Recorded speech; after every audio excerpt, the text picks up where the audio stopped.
guys, so this is going to be a video of my top 10 healthy hair tips. So I thought I would give you some of my top tips that have definitely helped keep my hair healthy over time, and I feel like they're going to help you guys out, and I know a lot of them some of you probably already know, but if you don't, I thought I would just include them in this video. So without further ado, I will get to the hair tips right now, and I hope you guys enjoy this. So number one would be to brush your hair with a wide tooth comb when it's wet if your hair is tangly, but if your hair is usually easy to brush through and you don't think you're breaking your hair at all with a comb or a paddle brush like this, then just stick with whatever you're doing. But if you do find that your hair gets knotted a lot, you don't want to break your hair any more than you really have to.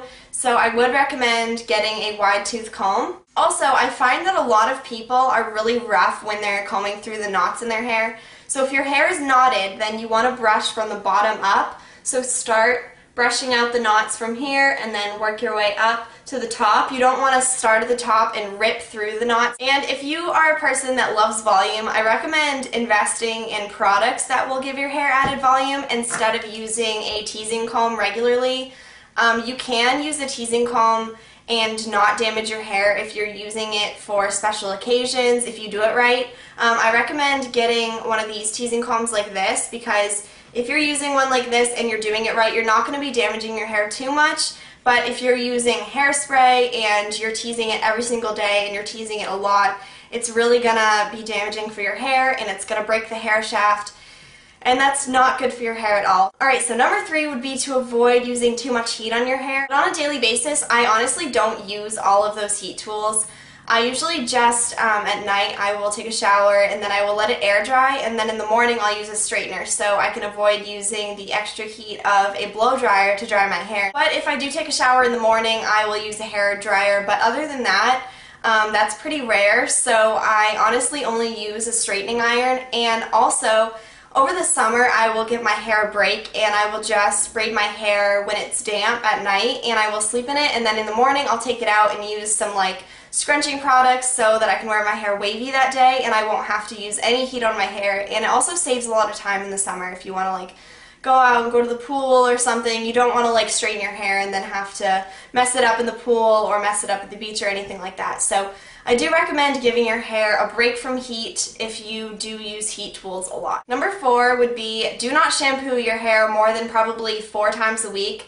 Basically, shampoo your hair as little as possible. And I know a lot of people get oily hair and they feel like they have to shampoo it every time they take a shower. But some of the reason may be that you're shampooing every single day, which strips a lot of the natural oils out of your hair. And then your hair feels like it needs to replenish those oils, so it adds a lot of oil into your hair, which ends up turning greasy. So if you give your hair a break from shampooing, it will be less greasy over time. So I know it's gonna be kind of gross while you're getting into the habit of shampooing a little bit less, but if you do give yourself a period where you give your hair a break from the shampoo, then I promise you it will be less greasy in the end, and you won't have to shampoo your hair every day, and it will be a lot less dry and a lot less damaged. Number five would be to focus the shampoo on the roots of your hair, because that's really the only place that you need to wash your hair and clean it, because your scalp is the part of your hair that's getting dirty, and the ends of your hair don't get as dirty, so you don't really need to use shampoo on them. And the ends of your hair aren't really being replenished by the natural oils from your scalp.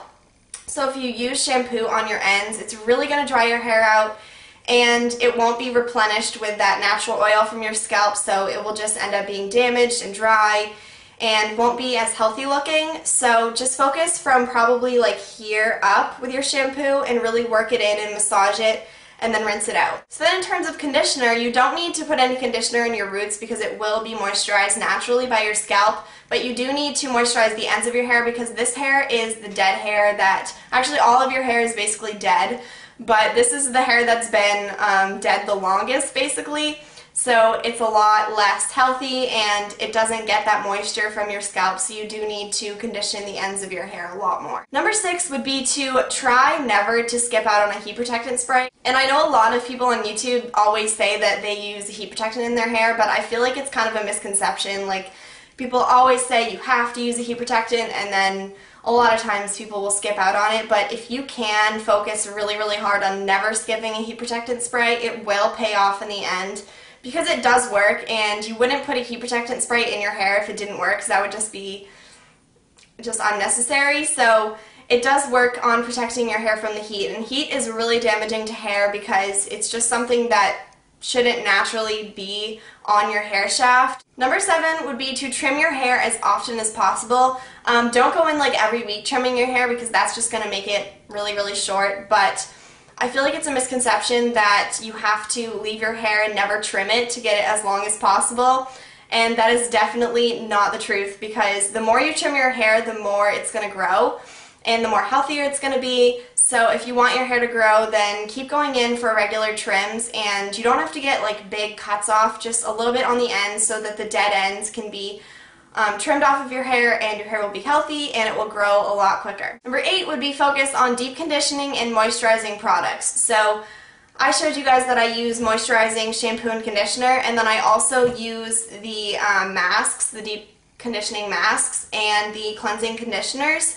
So I would recommend investing, well, you don't even need to really invest, but I would recommend going to the drugstore or any place where you usually get hair products and getting a deep cleansing conditioner or a deep conditioning mask for your hair, and use that probably 3 times a week at the most, because you don't want your hair to be oily, but you do want it to be moisturized and healthy. Number 9 is just to be healthy in general. So I know in general people know that it's better to be healthy and to eat a healthy diet, but it makes sense that your hair will be healthier if you are healthier, because our hair grows out of our body and it's basically fed by what we eat.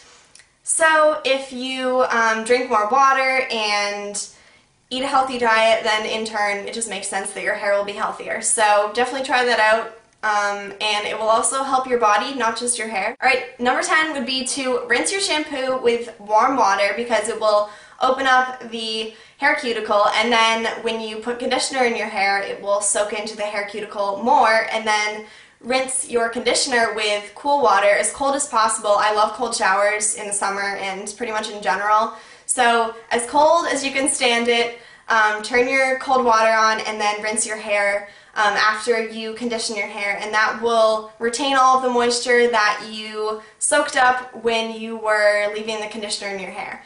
So, and it will also seal the cuticle of your hair so that it will look shiny and it will be healthier and it won't be as frizzy and damaged looking. So I hope these tips were helpful for some of you, because these are some tips that I've been using for a long time to keep my hair healthy and shiny and not frizzy, and I feel like they've worked because my hair has been healthy and I have been color treating it and it hasn't been too damaged or frizzy or anything.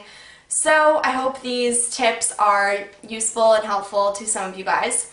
And thank you so much for watching my video. I love you all so much, and let me know what your healthy hair tips are down below. Alright, so thank you so much for watching. I'll talk to you very soon, and I love you all. Bye!